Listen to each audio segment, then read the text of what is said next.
ఈరోజు blood donation, అలాగే ఒక ఐదు మంది పిల్లల్ని మేము దత్తత తీసుకొని వాళ్ళని చదివిద్దాం అనుకుంటున్నాం ఈరోజు నుంచి. AIKYA ఐక్య ధైర్య సేనా సమితి. అందరికీ నమస్కారం. ఈరోజు నాకు ఇక్కడ రావడం చాలా ఆనందంగా ఉంది. మీకు తెలుసు, ఎప్పటి నుంచో మేము సేవా కార్యక్రమాలంటే ముందుంటాం. 10 మందికి ఎప్పుడు ఏ అవసరం ఉన్నా ముందుంటాం.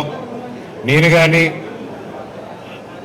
నా సతీమణి మౌనిక కానీ, మాకు చిన్నప్పటి నుంచి మా పెద్దల దగ్గర నుంచి నేర్చుకుంది 10 మందికి నిలబడ్డాం. అదొకటి బలంగా నేర్చుకున్నాం. సో ఇప్పటివరకు ఎన్నో కార్యక్రమాలు చేసాం, కానీ అదంతా ఒక ఆర్గనైజేషన్ కింద, ఒక ట్రస్ట్ కింద ఫామ్ చేసి మా ఐడియాలజీస్తో ఇలా 10 మందికి సేవలు చేయాలని ముందుకు వచ్చే వాళ్ళందరికీ, లైక్ మైండెడ్ పీపుల్ అందరికీ ఒక ప్లాట్ఫామ్ కావాలని చెప్పి ఈరోజు ఇది మొదలు పెట్టడం జరిగింది. దాని పేరు లాస్ట్లో నా తమ్ముడు గౌరవనీయులైన మా ఎమ్మెల్యే నవీన్ గారు.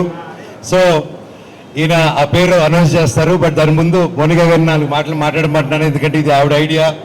ఎప్పుడూ దీన్ని ప్రజల్లోకి తీసుకెళ్దాం, దీన్ని ఒక యూనిటీగా ఫామ్ చేద్దాం అని చెప్పి ఒక ఐడియాతో దీన్ని ముందుకు తీసుకొస్తున్నాం. ఈరోజు బ్లడ్ డొనేషను, అలాగే ఒక ఐదు మంది పిల్లల్ని మేము దత్తత తీసుకొని వాళ్ళని చదివిద్దాం అనుకుంటున్నాం ఈరోజు నుంచి. అది ఇక్కడితో ఆగదు. ప్రతి ఏరియాలోనూ, ప్రతి ఊర్లోనూ, తెలంగాణలోనూ, ఆంధ్రప్రదేశ్లోనూ, ప్రతి జిల్లాలోనూ, ప్రతి టౌన్లోనూ ఈ కార్యక్రమాలు ఈ రోజు నుంచి మొదలు పెడుతున్నాము.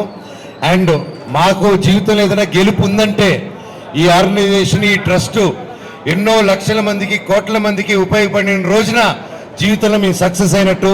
అప్పటి వరకు కాదు. Thank you. అండ్ నా సతీమణి మౌనికని మాట్లాడమంటున్నాను. ఇక్కడికి విచ్చేసిన ప్రతి ఒక్కరికి పేరు పేరున నా హృదయపూర్వక నమస్కారాలు తెలియజేసుకుంటున్నాను.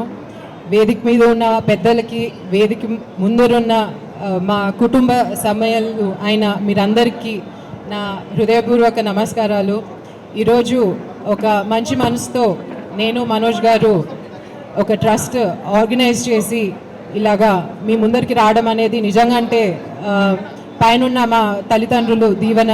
వాళ్ళు కష్టపడి మాకు ఒక పాత్ చూపించారు. ఆ పాత్లో మేము కూడా నడవాలి, మా తర్వాత వచ్చే మా పిల్లలు కూడా సొసైటీకి మంచి చేయాలనే ఒక మంచి ఉద్దేశంతో ఈ ట్రస్ట్ స్టార్ట్ చేయడం జరిగింది. ఈ ట్రస్ట్లో ఒక హెల్త్ సంబంధించే కాదు, విమెన్ ఎంపవర్మెంట్, ఎంప్లాయ్మెంట్, అలాగే నమస్తే వరల్డ్ అని మేము ఒక కంపెనీ కూడా స్టార్ట్ చేశాము. దాని కొలాబరేషన్తో విమెన్ ఎంపవర్మెంట్ అంటే ఉమెన్కి ఎలాగా ఎంప్లాయ్మెంట్ జనరేట్ చేయడం అనేది ఒక టాయ్ మేకింగ్ కోర్స్తో కానీ, ఒక బొమ్మలు తయారు చేయడం కానీ మీ ముందరికి రాబోతున్నాము. రాబోయే రోజుల్లో ఇంకా మంచి పనులు చేసి సొసైటీకి మేము ఉపయోగపడేలాగా మా చేతులతో ఇంకా మంచి చేయాలని చేయబోతున్నామని మీ అందరి దీవెనలు మా అందరిపైన ఉండాలని కోరుకుంటూ ట్రస్ట్ లాంచ్ చేయాలని నవీనాన్ని కోరుకుంటున్నాను.